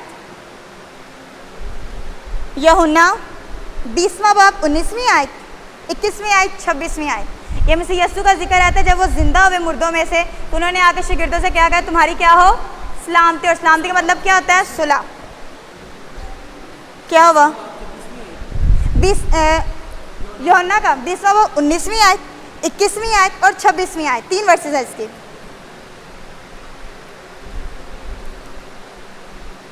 जब मसीह यस्सु जी उठने में शख्सी तौर पर शागिर्दों पर जाहिर हुए थे। हाँ जी, सलामती का जो मतलब होता है वो सुलह ही होता है। तो यहाँ पे जब उन्होंने आगे कहा कि तुम्हारी क्या हो, सलामती हो, तो यह सुलह के जुमरे में आता है। आगे 18वीं वर्स, क्योंकि उसी के वसीला से हम दोनों की एक ही रूह में बाप के पास क्या हुई है, रसाई होती है। इसका अमली सबूत यह है कि उनको हर वक्त खुदा की हजूरी में रसाई हासिल है। किन किन को, यहूदियों को भी, गैर अक़वाम को भी। किस सूरत में, कलीसिया की सूरत में। ये बात पुराने अहदनामे के निज़ाम के बिल्कुल बरअक्स है। उसमें सिर्फ सरदार काहिन ही पाक तरीन मुकाम यानी खुदा की हजूरी में जा सकता था, और वहाँ वो साल में सिर्फ एक दिन ही में क्या होता था, दाखिल होता था। और यहाँ पर अब टोटली रसाई है, किसी भी टाइम पे कोई भी आ सकता है, और ये बहुत बड़ी अपॉर्चुनिटी मिली है। आगे 19वीं वर्स है, बस अब तुम परदेसी और मुसाफिर नहीं रहे, बल्कि मुकद्दसों के हमवतन और खुदा के घराने के हो गए। खुदा के घराने के क्या हो गए, खुदा के घराने के हो गए। यानी इतना उच्च बोलेंगे, ठीक है। 19वीं वर्ष के अंदर पालूस रसूल उन्हें कह रहे हैं कि अब वो परदेसी और मुसाफिर नहीं रहे। किन को बोल रहे हैं, गैर अक़वाम को कह रहे हैं कि वो मुसाफिर नहीं रहे, परदेसी रहे। अब वो कभी अजनबी या नामख्तून या खारिज नहीं समझे जाएंगे। प्रीवियस तमाम बातों को दोहराएगी, सारी बातें इसी तरह से चल रही हैं ना, कि अब उनके पास अपॉर्चुनिटी के वो गैर अक़वाम नहीं गिने जाते, अब वो नए अहदनामा के मुकद्दसों के हम वतन हो गए हैं। हाँ जी, सारे मसीही आसमान के क्या हैं, शहरी हैं। इसके लिए हवाला आप देख सकते हैं, फिलिपियों 3 बाब 20वीं और 21वीं आयत। भाइयों में से कोई भी तिलावत करे, फिलिपियों 3 बाब 20वीं और 21वीं आयत।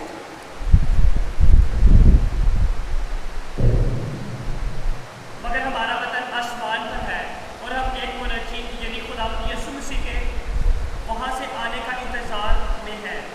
वो अपनी उस हुकूमत के तासीर के मुआफिक, जिसके सबब से चीज़ें अपने ताबे कर सकता है, हमारी पस्त हाली के बदन की शक्ल बदल कर अपने जलाल के बदन की सूरत पर बनाएगा। आमीन। यहाँ पे कि वो खुदा के घराने के हो गए हैं, यानी कि वो ना सिर्फ खुदा की बादशाही के शहरी बना दिए, बल्कि वो खुदा के घराने के लिए पालिक बेटे और बेटियां भी क्या हैं, ठहर चुके हैं। 19वीं आयत क्लियर हो गई। अब 20वीं आयत की तरफ आइएगा। और रसूलों और नबियों के मुंह पर जिसके कोने के सिरे का पत्थर खुद मसीह है तमीर किए गए हो। यहाँ पे थोड़ी डिटेल के साथ बात करेंगे। आखिरी बात, उनको कलीसिया में शामिल किया गया है। तस्वीर के मुताबिक वे पाक मकदिस की तमीर में पत्थर बन गए। पालूस रसूल इस मकदिस का बयान बड़ी तफसील से करता है। इसको ज़रा मेंशन कीजिएगा साथ साथ। पालूस रसूल इस मकदिस का बयान, पालूस रसूल इस मकदिस का बयान बड़ी तफसील से करता है। इसकी नींव, इसके कोने के सिरे का पत्थर, दो बातें यहाँ पे शेयर हो रही हैं, नींव और कोने के सिरे का पत्थर। इसको व्यवस्था करने या जोड़ने वाला दीगर लासानी खसूसियात वो एक एक का जिक्र करता है। अब हम डिटेल इसकी चेक करते हैं। ये मकदिस रसूलों और नबियों की नींव पर तमीर किया गया है।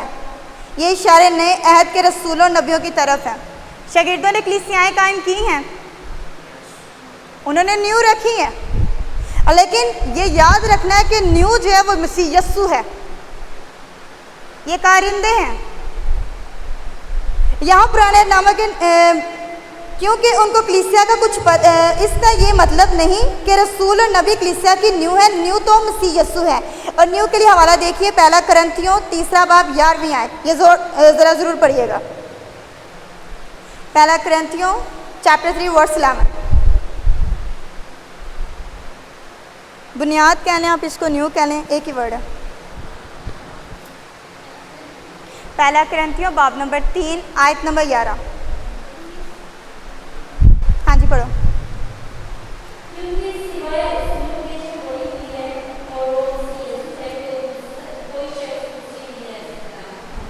आमीन। क्लियर हुआ?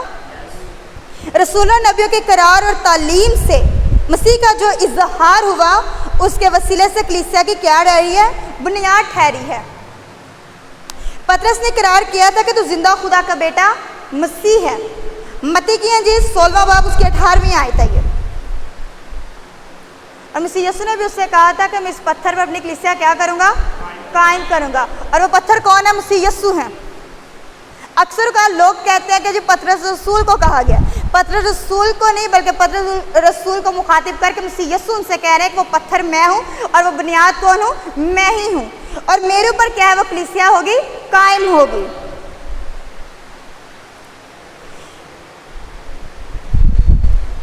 किसी भी इमारत की नींव एक ही मर्तबा डाली जाती है। अगर हम कहें कि शागिर्दों ने नींव रखी है तो फिर शागिर्द तो काफ़ी ज़्यादा है। फिर क्या इतनी ज़्यादा नींव है? न्यू एक ही है। कभी हुआ हम लोग जब घर तमीर करते हो एक ही दफ़ा बुनियाद रखी जाती है ना, कभी ऐसा वो ऊपर वाला पोर्शन बनाना, नीचे वाली बुनियाद दोबारा रखी गई हो। किसकी? इसके लिए हवाला नोट करो। मत्ती की इंजील 16वां बाब 16 था 18 आयत के अंदर इसका टोटली जिक्र मिल जाएगा। ये एग्जाम्पल वहीं पे है। यीशु मसीह ना सिर्फ न्यू है बल्कि इसके कोने के सिरे का पत्थर भी है। मसीह यीशु ना सिर्फ न्यू है बल्कि कोने के सिरे का क्या है? पत्थर भी है। कोने के सिरे का पत्थर, इसकी कम से कम 3 तशरीहें पेश की जाती हैं। कितनी? 3 तशरीहें पेश की जाती है। पहली तशरीह को ज़रा ये आप ज़रा ना नोट करें ताकि कल को आपके लिए कोई प्रॉब्लम ना हो।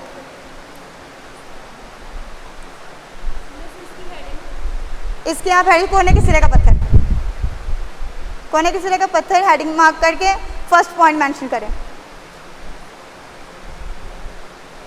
लिखना शुरू करें। आमतौर पर समझा जाता है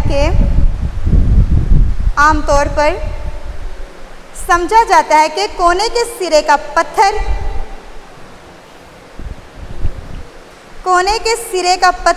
इमारत के सामने के कोने के निचले हिस्से में लगाया जाता है। निचले हिस्से में लगाया जाता है और ये इमारत के बाकी सारे ढांचे को इमारत के सारे ढांचे के बोझ को क्या करता है? संभालता है। ये एग्जाम्पल ही तो जा रही है। 3 तशरीहें हैं। नीचे की बात की जा रही है तो यानी कि बुनियाद की बात हो रही है। अगर हम इसको मसीह यीशु में तो ये न्यू में आ सकता है, लेकिन अगर हम इसको कोने के सिरे का पत्थर देखें तो ये पहली तशरीह में नहीं फिट हो रहा। ठीक है, सेकंड तशरीह लिखें क्योंकि मसीह यीशु सरफराज और सबसे बुलंदों वाला। सेकंड पॉइंट मेंशन करें। बाइबल के बाज़ उलमा का, ये सेकंड पॉइंट का है, बाइबल के बाज़ उलमा का ख्याल है कि जिस लफ्ज़ का तर्जमा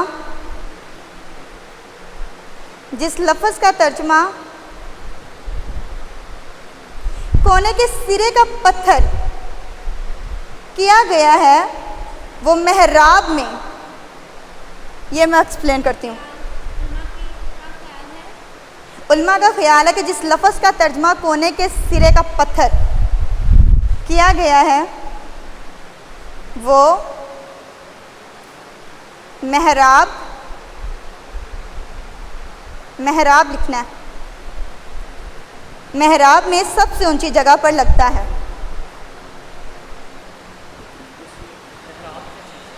बताती हूँ अभी। सबसे ऊंची जगह पर लगता है और मेहराब के दूसरे पत्थरों को संभालता है। इस तरह मसीह भी कलीसिया को संभालता है। हाँ जी, मेरा में सबसे ऊंची जगह पर लगता है और बाकी पत्थरों को संभालता है। सिंपल।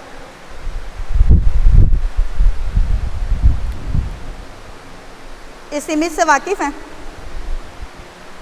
ये वाला पत्थर जो होता है, ठीक है, इसलिए मैंने इसको माइक में नहीं बोला।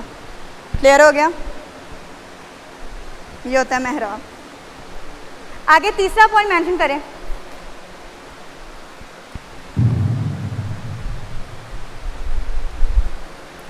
तीसरे पॉइंट के लिखें ये पत्थर हर्म, इसके स्पेलिंग लिखिएगा PY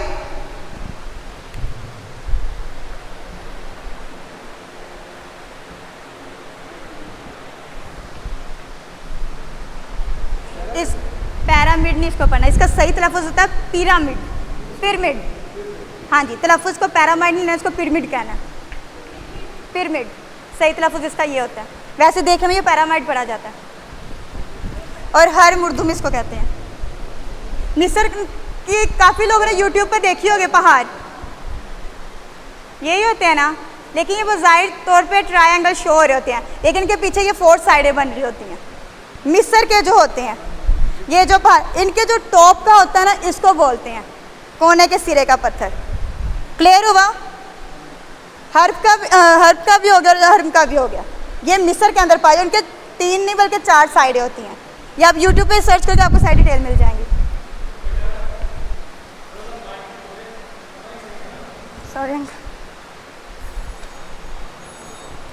तीसरे के लिए लिखें ये पत्थर, यानी इसकी बात अब करेंगे हम, पिरामिड। ये चोटी का पत्थर है। ये पत्थर पूरे ढांचे में सबसे ऊंचे मुकाम पर होता है।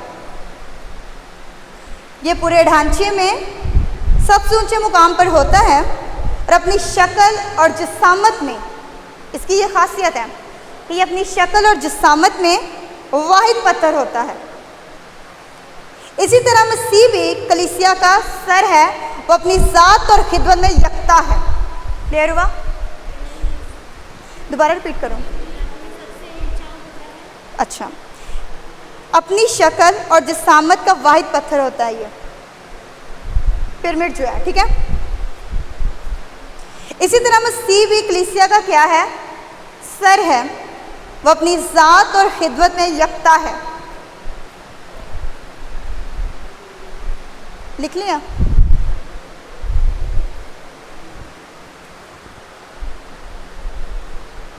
सबने लिख लिया?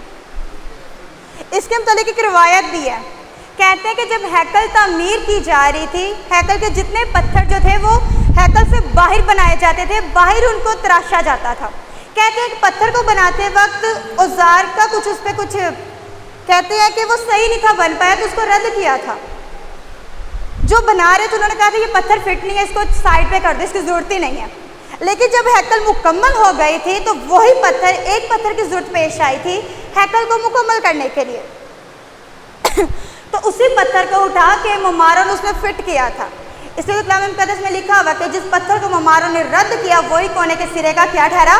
पत्थर ठहरा। तो ये रिवायत चलती है। रिवायत ऐसी बात होती है जो सुनी सुनाई होती है, बाइबल के अंदर मेंशन नहीं होती, ठीक है। कल को आप बाइबल में ढूंढते हो। आगे 21वीं आयत।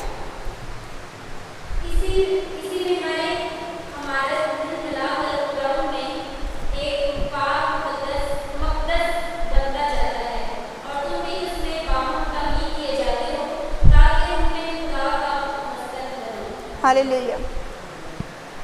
उसी में इन अल्फाज से मुराद है मसीह है, उसी में यानी मसीह यीशु में वही कलीसिया की ज़िंदगी और तरक्की का क्या है?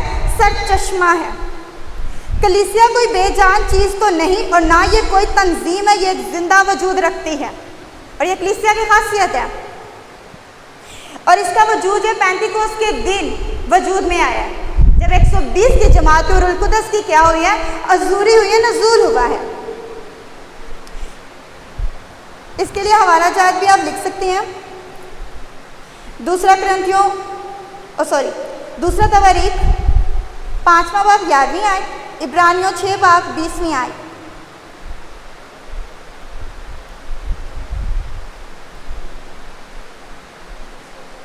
दूसरा तवारीख 5वां बाब 11वीं आयत, इब्रानियों 6 बाब 20वीं आयत। पालूस रसूल जो है मकदिस का मज़ीद बयान करता है कि ये खुदावंद में है। दूसरे लफ्ज़ों में खुदावंद यीशु पाकीज़गी का सरचश्मा है, और जो मसीह यीशु में उन पर लाज़िम है किस में ज़िंदगी बसर करें, पाकीज़गी के अंदर ज़िंदगी गुजारें। आगे 22वीं आयत की तरफ आते हैं। इस खूबसूरत मकदिस में ईमान लाने वाले गैर कौम अफराद को यहूदियों के साथ बराबर का दर्जा हासिल है। ये पढ़कर इफ्सियों को किस कदर खुशी हासिल हुई होगी, और जब दूसरों ने भी ये बात सुनी होगी तो वो भी जोश से लबरेज हो गए होंगे। आज हमारा भी यही हाल होना चाहिए, और ऐसी इमारत बन गए हैं जो रूह में खुदा का क्या है, मस्कन है। और मकदिस का मकसद भी यही है कि ऐसी जगह हो जिसमें खुदा अपने लोगों में सुकूनत करे। हवाला नोट कीजिएगा, 1 कुरिन्थियों 3 बाब 16वीं आयत। 1 कुरिन्थियों 3 बाब 16वीं आयत। हाँ जी, 22वीं आयत के लिए।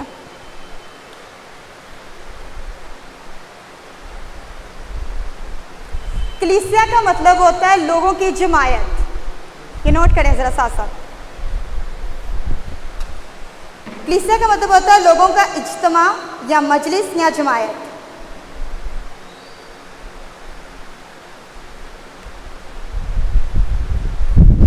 ग्रीक के अंदर मसीह के लिए क्रियोस का वर्ड यूज़ हुआ है, कलीसिया के लिए क्रिया कौन। इसका स्पेलिंग मैं मेंशन कर देती हूँ कलीसिया के लिए।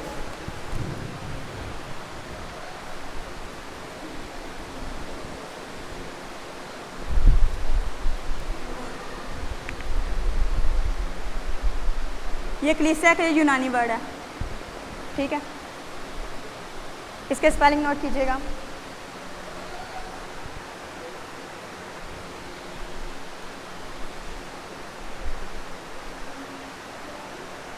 क्रिया कौन करें। अंग्रेजी में इसको चर्च, उर्दू में कलीसिया, और यूनानी के लफ्ज़ ये एक्लीसिया से अखज़ किया गया, ठीक है। क्लियर हुआ।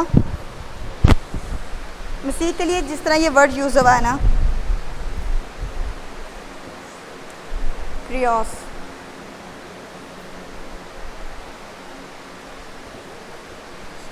ये मसीह के लिए यूज़ हुआ है, ठीक है। हाँ जी, और ये कलीसिया के लिए यूज़ हुआ, ग्रीक वर्ड हैं ये दोनों। और इस चैप्टर को अख्ताम में हम लाएंगे।